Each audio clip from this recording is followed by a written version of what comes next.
बात air pollution की करेंगे, जिसने राजधानी को अपनी गिरफ्त में ले रखा है। दिल्ली एनसीआर में हवा बेहद खराब स्तर पर पहुंच गई है। लोगों का सांस लेना मुश्किल हो गया है और पंजाब और हरियाणा में लगातार पराली जलाए जाने से दिल्ली एनसीआर की आबो हवा और खराब होती जा रही है। हालात अब ऐसे हैं कि लोगों के लिए खुली हवा में तो छोड़िए, बंद कमरों में भी सांस लेना मुश्किल होता जा रहा है।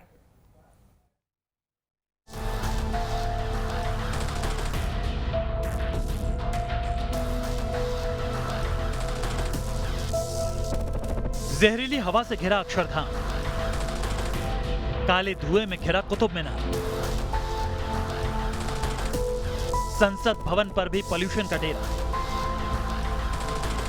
धुंध ने थामी दिल्ली मेट्रो की रफ्तार। तारीख पर तारीख बीत रही है, लेकिन दिल्ली की सेहत नहीं सुधर रही। दिन सोमवार हो, गुरुवार या रविवार, प्रदूषण का मीटर हाई है और दिल्ली वाले तड़पने को मजबूर हैं। और अब हालात ये हो रहे हैं कि लोग राजधानी से दूर जाकर सांस लेने के लिए साफ हवा ढूंढ रहे हैं। दिल्ली में बढ़ते प्रदूषण को लेकर एक लोकल सर्वे हुआ और इस सर्वे ने दिल्ली की बदतर हालत की सीरियस रिपोर्ट सामने रखी है। सर्वे रिपोर्ट के मुताबिक प्रदूषण की वजह से लोग दिल्ली छोड़ने के लिए मजबूर हैं। दिल्ली में सैकड़ों परिवार हैं जो दिल्ली छोड़ चुके हैं। सर्वे के सैंपल साइज में 13% ऐसे परिवार हैं जो प्रदूषण की चपेट में नहीं है, क्योंकि ये परिवार इस वक्त दिल्ली एनसीआर में नहीं रह रहे हैं।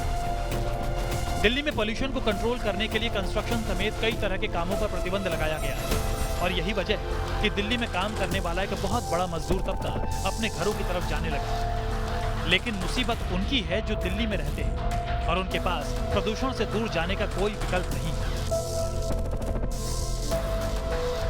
इसमें कोई शक नहीं कि पॉल्यूशन दिल्ली और आसपास के शहरों की सेहत खराब कर रही है।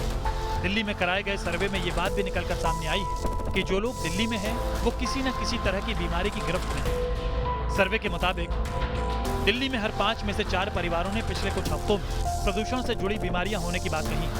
सर्वेक्षण से पता चला है कि 80% परिवारों में कम से कम एक सदस्य जहरीली हवा का शिकार हुआ है और ज्यादातर लोगों को सांस लेने में दिक्कतों का सामना करना पड़ रहा है। 18% लोगों को सीरियस होने की वजह से अस्पतालों में एडमिट होना पड़ा। एयर पोल्यूशन को हम कहते हैं एक साइलेंट किलर।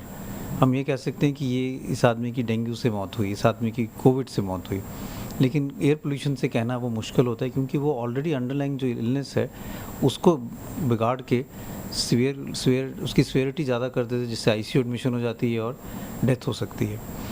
इसीलिए लोग इसकी जो इम्पोर्टेंस या मोर्टेलिटी इतनी अच्छी तरह से समझ नहीं पाते। प्रदूषण से जिंदगी खतरे में है तो दूसरी तरफ इस पर राजनीति भी जोरों पर है। दिल्ली में प्रदूषण को लेकर केजरीवाल सरकार विपक्ष के निशाने पर है। एक तरफ पंजाब में पराली को लेकर घिरी है आप सरकार, तो दूसरी तरफ दिल्ली में बढ़ते प्रदूषण ने केजरीवाल की मुसीबत बढ़ा दी। केजरीवाल प्रदूषण को कंट्रोल करने के लिए सबके साथ की अपील कर रहे हैं।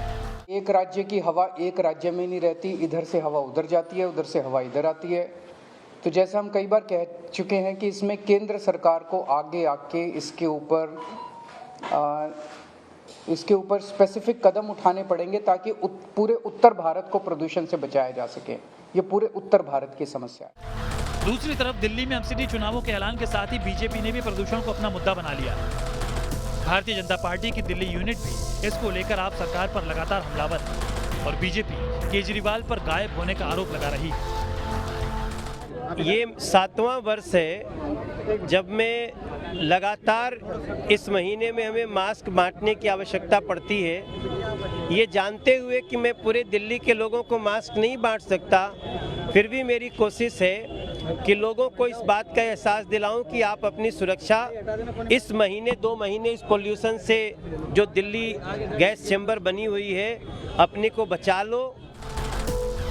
दिल्ली में बढ़ते प्रदूषण के चलते ग्रेडेड रिस्पांस एक्शन प्लान यानी GRAP को सख्ती से लागू करने की कोशिश जारी है, लेकिन तमाम कोशिशों के बावजूद प्रदूषण कंट्रोल होने का नाम नहीं ले रहा है। उल्टे आने वाले अगले कुछ दिनों में प्रदूषण और बढ़ने की आशंका जताई जा रही है, जिसने दिल्ली एनसीआर के लोगों को डरा दिया है।